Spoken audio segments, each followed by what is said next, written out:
I've got a ride-on lawnmower, and part of the regular maintenance is to grease wheel bearings and steering columns and that type of thing, and my old grease gun has finally packed in after many years, so I've decided to buy a new grease gun. Now the reason that I went for this particular one is because Screwfix sell it. In fact, the Amazon price is a lot cheaper than the price on Screwfix, and when I looked on Screwfix it's got loads of really good reviews, so I decided to give it a try.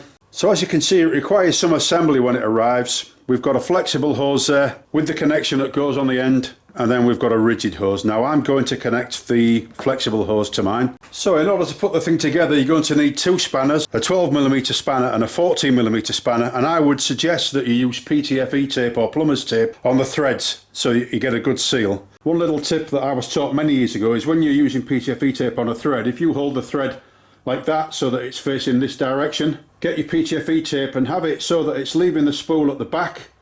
Just pinch the tape onto the thread with your thumb, roll it round, a couple of turns, and off it comes. Now you don't want it coming over the side there, so just tidy that off. I'll do the same on the other side. So the first thing I'll do is I'll fit the connector on the end of the hose. I'll just put it hand tight at first. The 14mm spanner goes on the connection, the 12mm spanner on the thread, and just tighten it up, not too tight, so snug but not too tight. You don't want to strip the thread on it. So that's the connection fitted. The same on the actual grease gun. So I'll just tighten that up, and again it doesn't need to be too tight. There, I'm happy with that, and the PTFE tape will give you a good seal on either end of the hose. The other thing is I noticed on the Amazon website that people have been saying that they've got a problem with this thing. When they connect it to a grease nipple, they can't get it off. Now, these things are adjustable. You can see where this is connected to the hose. Now, notice how that's got a nailed ring around it. That's so that you can slacken it off and tighten it up.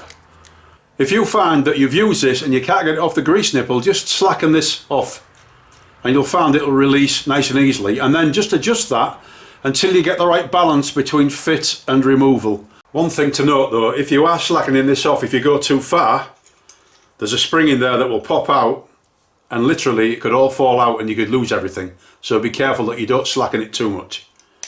It's very solid, it's got a lovely feel to it.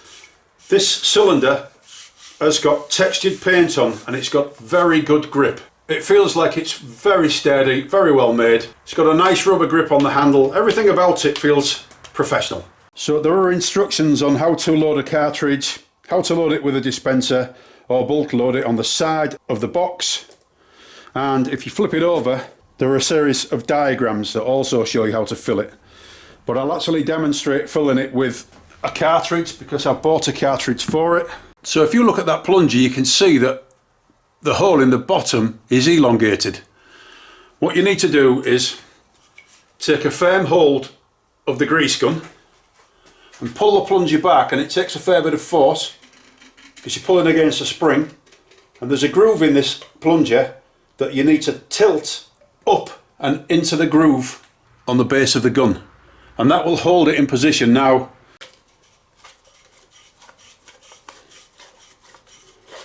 remove the cylinder. The cartridge comes with a ring pull at the top, and there's a little plastic cap at the bottom. If I remove the plastic cap, you can see there's a grease inside. So hold the cylinder upright, take the end with the grease in and slide that down. Now there are little indentations on the end to stop that from going in the other way, so you've got to put it in the right way. So next, remove the ring pull from the top. So next, screw on the head of the grease gun. Be careful that you don't cross thread it. It's very easy to cross thread these things, so don't use any force when you're doing this. And then it says to leave it open about 2 turns, so I'll crack that open slightly, and that's to allow any air to escape because there's a rubber seal in the top there. Pull back on this and let it go back into the centre and push it in.